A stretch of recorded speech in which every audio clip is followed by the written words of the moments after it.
आज अमावस्या और सूर्य ग्रहण एक साथ। ग्रहण के समय भूलकर ना करें ये गलती। सूर्य ग्रहण के दौरान इन बातों का रखें ध्यान। 12 राशियों पर सूर्य ग्रहण का रहेगा असर। 12 अगस्त यानी आज साल का आखिरी सूर्य ग्रहण लगने जा रहा है। इस सूर्य ग्रहण को लेकर लोगों के मन में कई तरह के सवाल हैं। ग्रहण कितने बजे लगेगा? क्या भारत में दिखाई देगा? क्या इसका सूतक काल मान्य होगा? हरियाली अमावस्या के दिन पड़ रहे इस ग्रहण का धार्मिक महत्व क्या है और किन राशियों पर इसका असर पड़ सकता है? आइए आपको एक एक करके पूरी जानकारी बताते हैं। सबसे पहले बात करते हैं सूर्य ग्रहण के समय की। भारतीय समय के अनुसार सूर्य ग्रहण 12 अगस्त की रात 9:04 पर शुरू होगा। वहीं ग्रहण अपने पीक यानी चरम स्थिति पर रात करीब 11:16 पर होगा।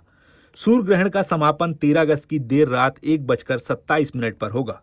हालांकि भारत में रहने वाले लोगों के लिए सबसे बड़ी राहत की बात यह है कि ये सूर्य ग्रहण भारत में दिखाई नहीं देगा।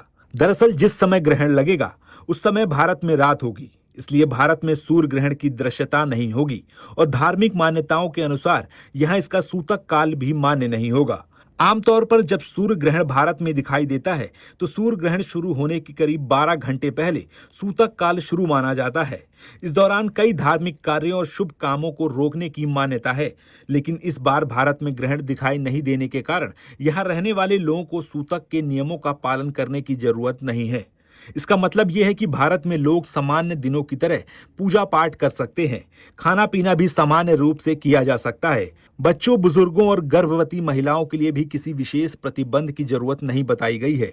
अब बात करते हैं इस सूर्य ग्रहण के धार्मिक संयोग की। यह ग्रहण हरियाली अमावस्या के दिन पड़ रहा है। हरियाली अमावस्या पर स्नान, दान, पितृतर्पण और पौधरोपण का विशेष महत्व माना जाता है। मान्यता है कि इस दिन जरूरतमंदों को अन्न, वस्त्र और धन का दान करना शुभ होता है। इसके अलावा हरियाली अमावस्या पर आम, आंवला, बेल, नीम, पीपल और बरगद जैसे पौधे लगाने की भी परंपरा है। चूंकि भारत में सूर्य ग्रहण दिखाई नहीं देगा, इसलिए धार्मिक मान्यताओं के अनुसार लोग बिना किसी परेशानी के स्नान, दान, पितृपूजन और अन्य धार्मिक कार्य कर सकते हैं। ज्योतिष के नजरिए से भी इस सूर्य ग्रहण को खास बताया जा रहा है। ये ग्रहण कर्क राशि और अश्लेषा नक्षत्र में लगने वाला है। ग्रहण के समय सूर्य, चंद्रमा, बुध और गुरु के कर्क राशि में होने से चतुर्ग्रही योग बनने की बात कही जा रही है। ज्योतिषविदों के मुताबिक ये एक दुर्लभ संयोग है। सूर्य ग्रहण की अवधि में भगवान सूर्य के मंत्र या महामृत्युंजय मंत्र का जाप करें। अब बात करते हैं राशियों पर इसके संभावित असर की। मेष राशि वालों को परिवार, प्रॉपर्टी और आर्थिक मामलों में सावधानी बरतने की सलाह दी गई है। वृषभ राशि वालों को गलत संगति और पैसों से जुड़े मामलों में सतर्क रहना होगा। मिथुन राशि वालों को अपनी वाणी पर नियंत्रण रखने और प्रॉपर्टी से जुड़े फैसलों में सावधानी बरतने की सलाह है।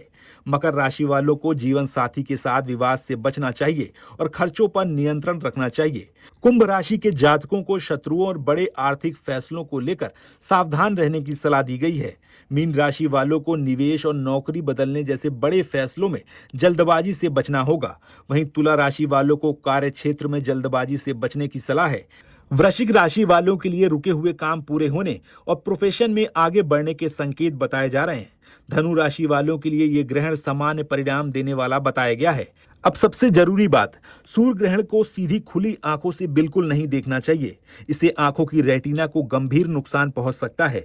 अगर किसी ऐसे स्थान पर हैं जहां ग्रहण दिखाई दे रहा है तो केवल प्रमाणित सोलर फिल्टर या सुरक्षित ग्रहण दर्शन उपकरण का इस्तेमाल करें। भारत में ये सूर्य ग्रहण दिखाई नहीं देगा, लेकिन दुनिया के कई हिस्सों में इसका नजारा देखा जा सकेगा।